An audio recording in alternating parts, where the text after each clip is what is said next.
আতঙ্কের জনপদে পরিণত হয়েছে শহর ঢাকা। সবার ভেতর সবকিছু শেষ হয়ে যাওয়ার ভয়। নির্বাচনী গরম আলাপের সময়েও চায়ের কাপে ঝড় উঠছে না, উল্টো হিম হাওয়ায় ঠেসে আসছে গলা। সবারই শঙ্কা, এক ধাক্কাতেই বুঝি সব শেষ হয়ে যায়।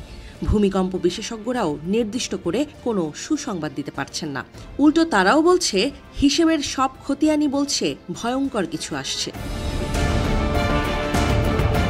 বর্তমান সময়ের সবচেয়ে বড় খবর হলো বাংলাদেশ ৯ মাত্রার ভূমিকম্পের ঝুঁকিতে রয়েছে।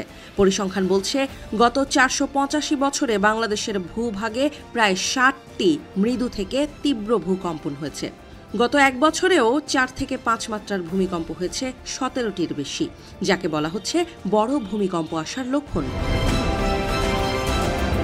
পৃথিবীর সবচেয়ে বেশি এবং বড় ভূমিকম্পগুলো ঘটে ভূত্বকের পাতগুলোর ফাটল রেখা থেকে।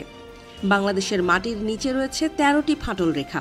গত ৪০০ বছর ধরে বাংলাদেশের ভূগর্ভে ২টি টেকটনিক প্লেটের চাপ শুধুই জমছে, আর এগুলোই আমাদের দেশটিকে ভূমিকম্পের ঝুঁকিতে থাকা পৃথিবীর অন্যতম দেশ করে তুলেছে। কলম্বিয়া বিশ্ববিদ্যালয়ের এক গবেষণা থেকে ২০১৬ সালে জানা যায়, গঙ্গা ও ব্রহ্মপুত্র অববাহিকায় একটি গোপন ফল্ট আছে। এই মেগা থ্রাস্ট ফল্টটি ৯ মাত্রার ভূমিকম্প তৈরি করতে পারে। এখানে বাংলাদেশ ও মিয়ানমারের উপকূল বরাবর সাগরের তলদেশে ২টি প্লেট পরস্পরের দিকে এগিয়ে আসতে আসতে সাবডাকশন জোন তৈরি করেছে। সেখানেই এই মেগা থ্রাস্ট ফল্টটিও রয়েছে। মেগা থ্রাস্ট ফল্টটির বামে ইন্ডিয়ান প্লেট, বাংলাদেশের রংপুর, রাজশাহী, ময়মনসিংহ, ঢাকা, বরিশাল ও খুলনা বিভাগ আর সিলেট বিভাগের উত্তর অংশ এই প্লেটের ওপরে, আর ডানে থাকা বার্মা প্লেটের ওপরে সিলেট বিভাগের দক্ষিণ অংশ এবং চট্টগ্রাম বিভাগ। বিশেষজ্ঞরা বলছেন, ৮০০ থেকে ১০০০ বছর আগেও এখানে ভয়াবহ ভূমিকম্প হয়েছে। ১৭৬২ সালেও ইন্ডিয়া আর বার্মা প্লেটের সংঘর্ষ থেকে চট্টগ্রাম আর মিয়ানমারের উপকূলবর্তী বঙ্গোপসাগরে ৮.৫ মাত্রার ভূমিকম্প হয়েছিল। এর ফলে তখনকার ডুবন্ত দ্বীপ সেন্ট মার্টিনস ৩ মিটার উঁচু হয়ে পানির উপর দৃশ্যমান হয়। ইন্ডিয়া আর বার্মা প্লেটের ধাক্কাধাক্কিতে বার্মা প্লেটে বাংলাদেশের ভূভাগের পুরোটা জুড়ে জমা হয়েছে প্রচণ্ড শক্তি, যা আজ বা কাল আরেকটি ভয়াবহ ভূমিকম্প হয়ে বেরিয়ে আসবেই।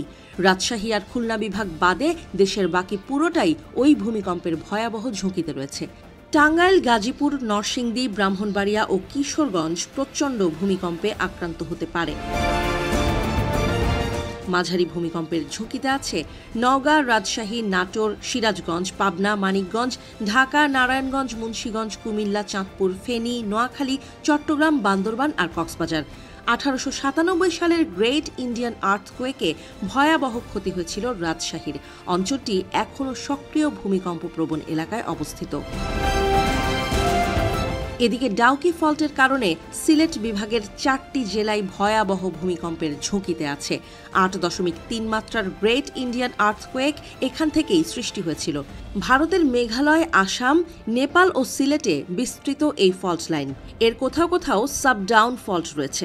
গত ২ বছরে সিলেটে অন্তত ১৫টি ভূমিকম্প হয়েছে। ভূমিকম্পের এমন ভয়াবহ ঝুঁকিতে থাকার পরেও সিলেটের ৭৪.৪% বিল্ডিং অপরিকল্পিতভাবে গড়ে উঠেছে।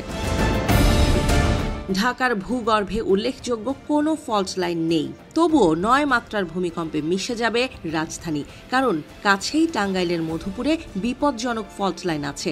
পরিসংখ্যান বলছে, বাংলাদেশে ৮.২ থেকে ৯ মাত্রার ভূমিকম্প হলে ক্ষতিগ্রস্ত হবে ১৪ কোটি মানুষ।